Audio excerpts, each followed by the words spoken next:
تو دل سے پڑھنا نا وہ آسان ہو جاتا ہے. اب اس میں ایک چیز اور تھی, وہ میرے دماغ سے نکل گئی. اتنی ساری چیزیں. تو سورہ فاتحہ جو ہے نا, اس کا نماز میں ہر رکعت کے اندر پڑھنا اور یہ ضروری ہے. پھر اس کے ساتھ کوئی سورت ملا کے پڑھنا. اب آ جائیں اس کی تھوڑی سی تفصیل سمجھیں. ہم ادھر ترجمہ کرتے ہیں سب کی سب تعریفیں, تمام تعریفیں یہ سب اللہ کے لیے ہیں. تو سب کا ترجمہ ہم کس لفظ سے کر رہے ہوتے ہیں؟ جو یہاں پر حمد کے اوپر نا الف لام لگا ہوا ہے, یہ اس کو اسپیشل بنا دیتا ہے, خاص, اور سب کا ترجمہ لے کر آ جاتا ہے کہ جتنی بھی تعریفیں ہیں نا وہ صرف اور صرف اللہ کے لیے. جیسے ایک خاتون کو نا اس کے شوہر نے بولا, وہ بھی مولوی تھا, یہ بھی مولون تھی, یعنی دونوں عالم تھے. تو عربی میں نا آئی لو یو کو نا, جیسے آپ انگریزی میں آئی لو یو کہتے ہیں, تو اسی طرح اردو میں کہتے ہیں بھائی مجھے آپ سے محبت ہے. تو عربی میں کیا بولتے ہیں؟ احبو کی. کیا کہتے ہیں؟ احبو کی. یہ جو مطلب آیا نا, آگے بھی آ رہا ہے کہ ایاک نعبد, ہم آپ ہی کی عبادت کرتے ہیں صرف. تو اس نے اپنی بیوی کو یوں کہا کہ احبو کی یعنی آئی لو یو, میں آپ سے محبت کرتا ہوں. تو وہ بھی عالمہ تھی, تو اس نے کہا کہ ادھر جو ہے نا تخصیص نہیں ہے اس کے اندر, یہ عام ہے.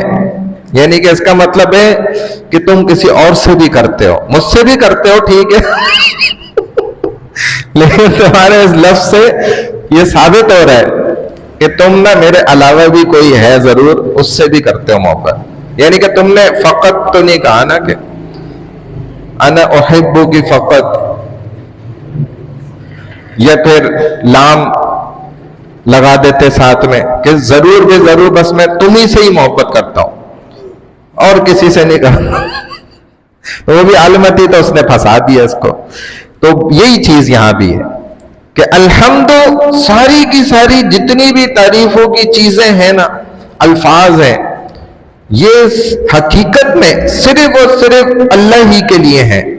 رب العالمین, جو پالنے والا ہے سارے جہانوں کا, پالنے والا گھر کا جو سربراہ ہے نا وہ نہیں ہوتا.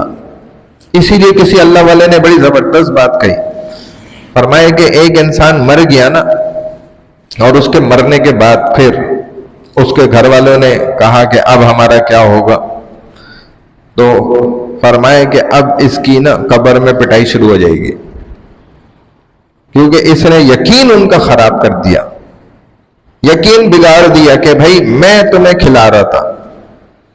یہ یقین نہیں ہونا چاہیے. جیسے روز آپ خرچ کر رہے ہیں نا گھر میں سب, لیکن ان کا ذہن صحیح کرنا ضروری ہے. بھائی میں نہیں بھی ہوں گا تو رب تمہیں پالتا ہے, یہ یقین ان کا صحیح کرانا بہت ضروری ہے. رب العالمین, پالنے والے صرف اللہ ہی ہیں اور کوئی نہیں پال سکتا. یہ آج بھی اسی طرح ہے جیسے ابتدائے دنیا کے وقت تھے, اس وقت جیسے اللہ پالتے تھے, آج بھی اللہ ویسے ہی پالتے ہیں. اور پالنے میں نا کامل ہے, رب کامل ہو. اس کا مطلب کیا کہ دیکھو اللہ نے نا ہمارے پانی کو بھی پالا, سنبھال کے رکھا انسان کی ہڈیوں کے اندر. وہاں سے میری آپ کی ابتدا ہوئی. وہ پانی کس نے پیدا کیا؟ رب نے. اس کو سنبھالا کس نے؟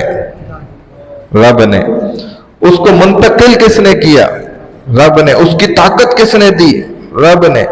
پھر اس نطفے کو ٹھہرایا کس نے؟ رب نے. یہ اللہ پال ہی تو رہے, ایسے پالتے ہیں. اور پھر اس پانی سے, نطفے سے جو ناپاک تھا, اس سے اللہ نے اتنی خوبصورت انسان کی جسامت کے اندر اس کو مرحلہ در مرحلہ بدلتے چلے گئے. یہ پالنا ہے.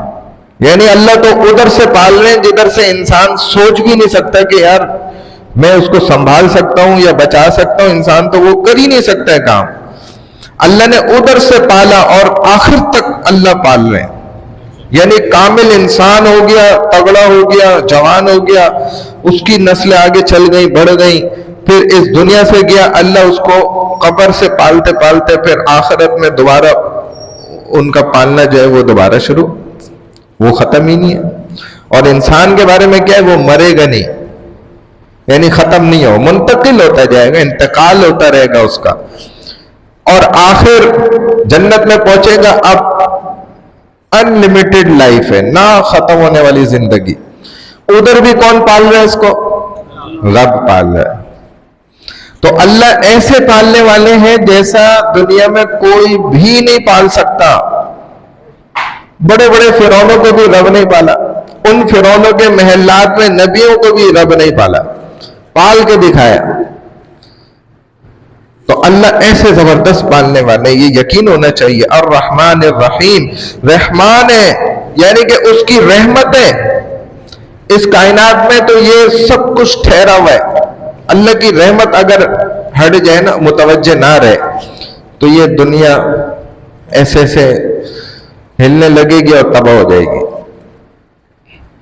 اللہ کی رحمت ہے جو ایک ایک سیکنڈ پر ہر چیز جو ہے نا چل رہی ہے اور گزر رہی ہے، اور اپنے وقت پہ وہ ایک سیکنڈ آگے پیچھے نہیں ہو رہی. یہ اللہ کی رحمت ہے. رحمان، ایسا زبردست رحمان ہے کہ ماں بھی کیا رحمت برساتی ہوگی جو رب برساتے ہیں. یعنی کہ آپ اندازہ کریں کہ جو اس کے کٹر نافرمان ہیں نا، ان پر بھی بارش رب برسا رہے، ان کو بھی کھیتی رب دے رہے، ایک سے ایک اعلیٰ قسم کی غذا رب ان کو دے رہے. یہ رحمت ہے رب کی. اس کی رحمت سے کوئی بھی نا امید ہو ہی نہیں سکتا. جو نا امید ہو جائے وہ کفر ہے کہ بھائی اللہ کی کوئی رحمت تھوڑی ہے، تو میری اپنی محنت ہے، میں اپنی محنت سے پہنچا ہوں یہاں تک. نہیں، ایسا نہیں ہے. اگر اس کی رحمت شامل حال نہ ہو تو انسان ایک قدم آگے نہیں بڑھ سکتا. یہ جو صرف یہاں جنات اور مختلف جو چیزیں ہیں نا، لوگوں کے جو الٹے سیدھے جادو اور فلانا ڈمکانا، حسد، یہی اس کو مار دیں اگر رب کی رحمت نہ ہو. اس کی رحمت ہمارے ارد گرد 24 گھنٹے جڑی ہوئی ہمارے ساتھ. رحیم ہے، بہت رحم فرمانے والا. اس کا رحم ہے. جبکہ اللہ نے، رسول اللہ صلی اللہ علیہ وسلم فرماتے ہیں کہ 100 حصے کرے اپنے رحم کے، یعنی کسی پہ ترس کھانا، رحم، اس کے 100 حصے ٹکڑے کرے، اور 99 حصے اللہ نے، رب نے اپنے پاس رکھے، اور ایک حصہ پوری کائنات پر نا تقسیم کرا ہے، جس میں جانوروں کو بھی رحم ملا، انسانوں کو بھی ملا، خود رسول اللہ صلی اللہ علیہ وسلم کو اس میں سے حصہ ملا. اور آپ کیسے شفیق اور رحمان رحیم تھے، رحم کھانے والے امت کے لیے، کیسا درد تھا ان کے اندر. تو یہ رحم کی صفت کیا ہے؟ اللہ نے سب سے کم تقسیم کری اور سب سے زیادہ اپنے پاس رکھی، کیونکہ اللہ جانتے تھے کہ یہ بہت کام آئے گی. یہ بندوں کے لیے مجھے استعمال میں لانی ہے. پھر اگر اللہ ساری ادھر بانٹ دیتے تو ادھر ہمارا کیا ہو جاتا؟ ستیہ ناس ہو جائے، بیڑا غرق، پھنس جاتے ہم. پھر تو اللہ کسی پہ رحم ہی نہیں کھاتے نا. تو وہاں اللہ کیسے کیسے واقعات ہیں کہ رحم کھا جائیں گے. ایک شخص جہنم کی لائن میں لگا ہوا ہوگا، اس کو یقین فیصلہ ہو چکا ہوگا، وہ جہنم کی لائن میں قطار آگے جا رہی ہے، وہ جہنم میں ڈالے جا رہے ہیں لوگ، وہ اسی لائن میں بڑھتا جا رہا ہے. ایک دم اس کو ایک مسلمان دیکھے گا، وہ دیکھ کر کہے گا کہ یہ کیسے ادھر کھڑا ہو گیا. اس کو جا کے پکڑے گا وہاں سے، وہ کہے گا بھائی ادھر آؤ، نکلو تم یہاں لائن سے، اور اللہ کے پاس لے جائے گا. فرشتے کو بولے گا تو فرشتہ اللہ کے پاس پہنچا دے گا. وہ کہے گا یا اللہ، اس نے تو دنیا میں مجھے ایک گلاس پانی پلایا تھا، یہ جہنم میں کس طرح جا رہا ہے؟ تو بس